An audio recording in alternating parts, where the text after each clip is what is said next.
सतीश रोज की तरह अपने खेत में काम कर रहा था। वो कुदाल से खेत में मिट्टी खोद रहा था। उसे नहीं पता था कि जिस जगह पर वो खुदाई कर रहा है उस जगह नाग का परिवार रहता है। सतीश ने कुदाल मारी और पत्थर के नीचे एक बड़े बिल में रहने वाली नागिन दर्द से तिलमिला उठी। उस नागिन के शरीर पर उस कुदाल का वार हुआ था। सतीश ने जब कुदाल को देखा तब उसे खून लगा हुआ दिखाई दिया। उस खून को देखकर सतीश ने नीचे झुककर देखा तो उसे वो नागिन दिखाई दी। सतीश ने नागिन का सर पकड़कर बाहर निकाला और उस पर औषधि लेप लगाया, फिर उसे अपने बिल में छोड़ दिया। सतीश सोच रहा था कि नागिन अब ठीक हो जाएगी। सतीश घर आ गया, लेकिन उसे बहुत बुरा लग रहा था। सतीश की पत्नी सरू ने पूछा कि क्या हुआ, आप इतने उदास क्यों लग रहे हो? आज मुझसे एक बहुत बड़ी भूल हो गई है सरू। सतीश ने बताया। ऐसा क्या हुआ है? सतीश की बेटी स्वानंदी ने सतीश के पास आते हुए पूछा। बेटा, आज कुदाल से खेत में खुदाई करते समय एक नागिन जख्मी हो गई। उसका पेट देखकर लग रहा था कि जैसे वो गर्भवती हो। मुझे तो उसकी बहुत चिंता हो रही है। सतीश की यह बात सुनकर सरू ने कहा, फिर आपने क्या किया? सतीश ने बताना शुरू किया कि कैसे उसने नागिन को पकड़ा और उस पर लेप लगाकर फिर उसे उसके बिल में छोड़ दिया। पिताजी, तो फिर आप इतनी चिंता क्यों कर रहे हैं? वो नागिन जल्दी ही ठीक हो जाएगी। हाँ, उम्मीद तो वही है, सतीश ने मायूस होकर कहा। नागिन अपने बिल में आ गई, लेकिन अभी भी वो बहुत दर्द में थी। कुछ देर के बाद उसका नाग अपने बिल में आया और उसने देखा कि उसकी पत्नी के शरीर पर घाव के निशान हैं और वो दर्द से तड़प रही है। नागिन गर्भवती थी और कुछ ही दिनों में अपने अंडे डालने वाली थी। नाग को अपनी पत्नी की हालत देखकर बहुत गुस्सा आया। उसने नागिन से पूछा कि यह सब कैसे हुआ। तब नागिन ने उसे सतीश के बारे में बताया। नाग गुस्से से फुफकारने लगा। उसने ये ठान लिया कि जिस सतीश की वजह से उसकी प्यारी पत्नी की ऐसी हालत हुई है, उसे नहीं छोड़ेगा। अगले दिन नाग धीरे से बिल से बाहर आया और छुपकर देखने लगा। तब स्वानंदी खेत में सतीश के साथ काम कर रही थी। स्वानंदी को देखकर नाग ने सोचा कि सतीश को सबक सिखाने के लिए उसकी बेटी का सहारा लेना चाहिए। किसी काम से सतीश खेत से थोड़ा दूर चला गया। ये देखकर नाग ने अपने जादू से अपना रूप बदला और वो एक आदमी का रूप लेकर स्वानंदी के पास आया। उसने कहा, बेटी, मेरा नाम नागेश है। मैं यहीं पास में रहता हूं। इस गांव में नया हूं। किसी से पहचान नहीं है मेरी। मेरी पत्नी गर्भवती है और बहुत बीमार है। अगर तुम मेरी मदद कर दोगी तो मुझ पर बहुत बड़ा एहसान हो जाएगा। नागेश की यह बात सुनकर स्वानंदी ने कहा, अरे चाचा, आप ऐसा क्यों कह रहे हो? इंसान ही इंसान के काम आता है। चलिए, मैं चलती हूं आपके साथ। बस मेरे पिताजी जरा बाहर गए हैं, उन्हें बताकर आती हूं। नहीं नहीं, उतना समय नहीं है। अगर देर हो गई तो पता नहीं मेरी पत्नी के साथ क्या हो जाएगा। अब नागेश गिड़गिड़ाने लगा। यह देखकर स्वानंदी ने सोचा कि ठीक है, पिताजी को वापस आने के बाद बता दूंगी। अभी इनके साथ जाना बहुत जरूरी है। स्वानंदी नागेश के साथ जाने लगती है। उसके ही खेत के कुछ दूर जाने के बाद नागेश कहता है, रुको, यही मेरा घर है। उसकी ये बात स्वानंदी को बहुत अजीब लगती है। उसे समझ नहीं आता कि उसके ही खेत में नागेश का घर कैसे हो सकता है। चाचा, ये तो हमारा खेत है, यहां आपका घर कैसे हो सकता है? मुझे आपकी बात कुछ समझ नहीं आई। स्वानंदी की ये बात सुनकर नागेश ने अपने जादू से फिर अपना रूप बदला और वो अपने असली रूप में आ गया। अपनी आंखों के सामने एक बहुत बड़े नाग को देखकर स्वानंदी डर के मारे कांपने लगी। नाग ने अपना बड़ा मुंह खोला और स्वानंदी को अपने मुंह में लेकर बिल के अंदर चला गया। बिल के अंदर नागिन को जख्मी हालत में देखकर स्वानंदी समझ गई कि उसके पिताजी से गलती से जिस नागिन को घाव हुआ था, ये वही है। उसने हाथ जोड़कर नाग और नागिन से माफी मांगी, लेकिन नाग और नागिन दोनों भी सतीश को माफ करने के फिराक में नहीं थे। नाग ने स्वानंदी से कहा कि अब उस किसान को समझ आएगा कि अपने प्रियजनों को तकलीफ होती है तो कैसा महसूस होता है। स्वानंदी को लगा कि अब वो दोनों उसे डस लेंगे और उसकी मौत हो जाएगी। स्वानंदी हाथ जोड़कर उन्हें कहने लगी कि उसे मत मारें। तब नाग ने कहा कि वो उसे मारेंगे नहीं, पर जब तक गर्भवती नागिन के अंडे सही सलामत बाहर नहीं आते तब तक उसे नागिन का ध्यान रखना होगा। स्वानंदी के पास हां कहने के सिवा और कोई चारा नहीं था। वो वहीं रुक गई। इधर खेत में सतीश स्वानंदी को आवाज देकर थक गया, लेकिन उसकी पुकार पर स्वानंदी नहीं आई। तब वो घर वापस आ गया। घर आकर उसने सरू से पूछा कि स्वानंदी कहाँ है।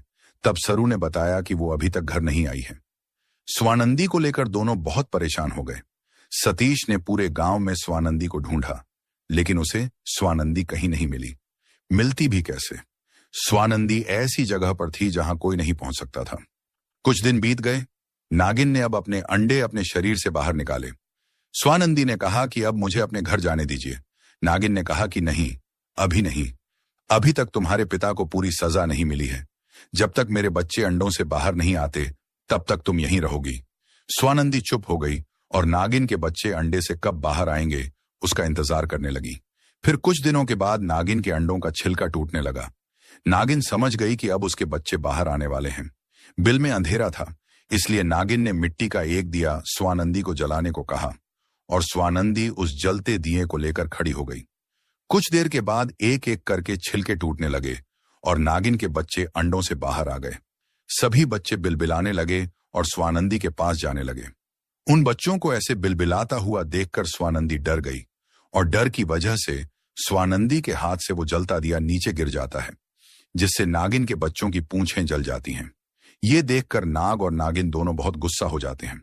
इससे पहले कि नागिन कुछ करे, स्वानंदी हाथ जोड़कर उनसे माफी मांगने लगती है और अपने घर वापस जाने की अर्जी करती है। नाग को उस पर दया आती है और वो उसे बिल से बाहर छोड़ देता है। अब स्वानंदी अपने घर चली आती है। उसे देखकर सतीश और सरू दोनों खुश होकर उसे गले लगाते हैं। सतीश स्वानंदी से पूछता है कि इतने दिन तुम कहाँ थी और किस हाल में थी? तब स्वानंदी सब सच बता देती है, जिसे सुनकर विश्वास करना भी सतीश और सरू के लिए मुश्किल हो जाता है। सतीश कहता है कि ठीक है, जो हुआ वो हुआ। अब नाग और नागिन ने तुम्हें वापस भेज दिया, इसका मतलब है कि उन्होंने मुझे माफ कर दिया। मेरी वजह से तुम्हें बहुत मुश्किल सहनी पड़ी बेटी। सतीश स्वानंदी से माफी मांगने लगता है। तब स्वानंदी उसके गले मिलती है। ऐसे ही कुछ महीने बीत जाते हैं। इधर बिल में नागिन के बच्चे बड़े हो रहे थे। नागिन के बच्चों ने एक दिन देखा कि उनके माता पिता की पूंछें लंबी हैं, लेकिन उनकी पूंछें छोटी और जली हुई हैं। ये देखकर नागिन के एक बेटे ने पूछा, ऐसा क्यों मां? हमारी पूंछें ऐसी क्यों हैं? तब नागिन ने बताया कि कैसे सतीश ने उसके शरीर पर घाव किया था और सभी बच्चे मरते मरते बचे थे, और फिर स्वानंदी के हाथ से दिया गिरने की वजह से उन बच्चों की पूंछें जल गई थीं। ये सुनकर सभी बच्चे गुस्सा हो जाते हैं और फिर स्वानंदी से बदला लेने की बात करते हैं। नागिन के सभी बच्चों के पास रूप बदलने की शक्ति थी। नागिन की बेटी अपने भाइयों को एक योजना बताती है। सभी एक दिन छुपकर देखते हैं कि सतीश का परिवार किस समय खेत में काम करता है।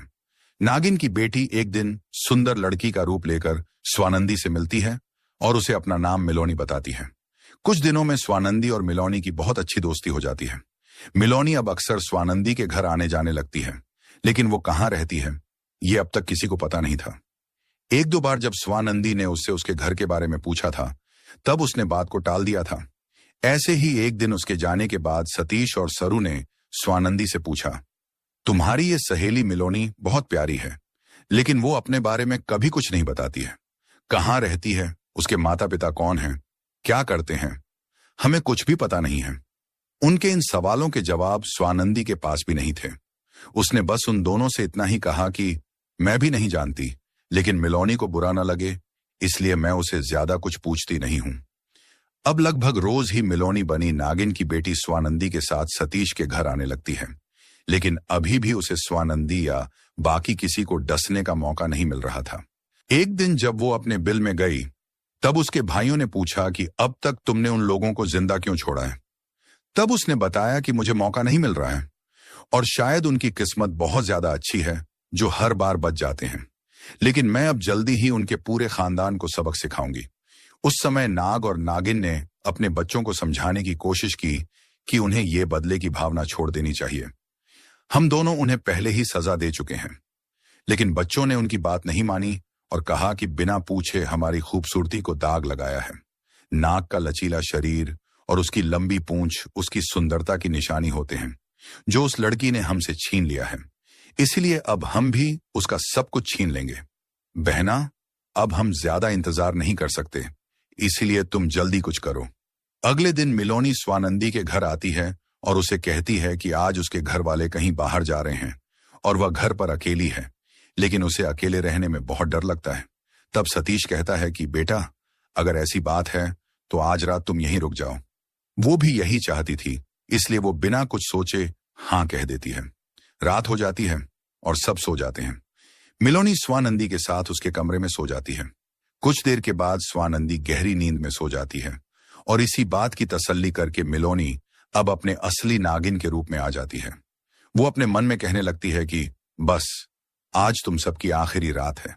सबसे पहले मैं इसे ही डसूंगी जिसकी वजह से मेरी और मेरे भाइयों की पूंछें जल गई हैं। नागिन अब रेंगते हुए मिलोनी के पास आती है और उसे डसने ही वाली होती है कि तभी सतीश आता है और एक लकड़ी से नागिन का सर पकड़कर रोकता है। अब वो कुछ नहीं कर पाती है। सतीश का एक दोस्त आकर नागिन को पकड़कर जाली वाले एक थैली में रख देता है। उस आवाज से स्वानंदी की नींद खुल जाती है और वो देखती है कि मिलोनी उसके पास नहीं है। सतीश को उसके कमरे में देखकर स्वानंदी पूछती है कि क्या हुआ, ये शोर कैसा, और मिलोनी कहाँ है।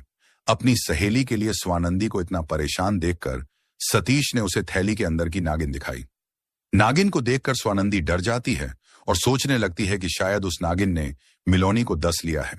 लेकिन तब सतीश उसे बताता है कि वो नागिन ही मिलोनी है। ये सुनकर स्वानंदी को बहुत धक्का लगता है। वो पूछती है कि आपको ये कैसे पता। तब सतीश ने उसे बताया कि पिछले कुछ दिनों से मैं तुम्हारी इस नई और अनोखी दोस्त पर नजर रख रहा था। कुछ दिनों से हमारे घर का खाना जहरीला हो रहा था, पर मैंने ये बात तुम्हें नहीं बताई थी। तुम्हें तो पता है कि मैं रोज खाना खाने से पहले गांव के गली के कुत्तों और पक्षियों को खाना खिलाता हूं। उस दिन भी मैं रोज की तरह उन्हें खाना दे आया और उसके बाद मुझे पता चला कि उन कुत्तों और पक्षियों की मौत हो गई है। मुझे तभी शक हुआ था, लेकिन फिर मैंने इस पर नजर रखना शुरू किया। जब ये हमारे घर आती थी तब हमें बातों में उलझाकर खाने में अपना जहर मिला देती थी। इसका मंसूबा हम सबको एक साथ ही मार डालना था, लेकिन मैं हर बार वो खाना फेंक देता था और इसकी योजना पलट देता था। शाम को जब ये हमारे घर से निकलती थी तब मेरा ये दोस्त उसके पीछे जाकर देखता था। तब हमें पता चला कि ये हमारे ही खेत के उस बिल में जाती है और तभी मैं समझ गया था कि ये नागिन है। आज जब इसने खुद ये बात कही कि उसके घर में कोई नहीं है, तब मुझे भी मौका दिखाई देने लगा इसे पकड़ने का। इसलिए मैंने कहा कि आज की रात यहीं रुक जाओ। स्वानंदी ने पूछा कि अब है, इसके साथ क्या करेंगे? नाग को मारना तो पाप होता है। सतीश ने कहा कि हाँ, तुम सही कह रही हो। इसलिए अब इसे और इसके परिवार को जंगल में छोड़ आएंगे, जहां इन्हें किसी इंसान से कोई परेशानी नहीं होगी और ये भी किसी को परेशान नहीं करेंगे। फिर सतीश और उसका दोस्त उस नागिन को अपने खेत में लेकर जाते हैं और बिल से नाग के पूरे परिवार को बाहर निकालते हैं। उन सबको अलग अलग थैलियों में भरकर दूर जंगल में छोड़कर आ जाते हैं, जहां से वे कभी फिर इंसानी बस्ती में वापस नहीं आ पाते। सतीश की सूझबूझ से उसके परिवार की जान बच जाती है और नागों को भी नया और सुरक्षित घर मिलता है।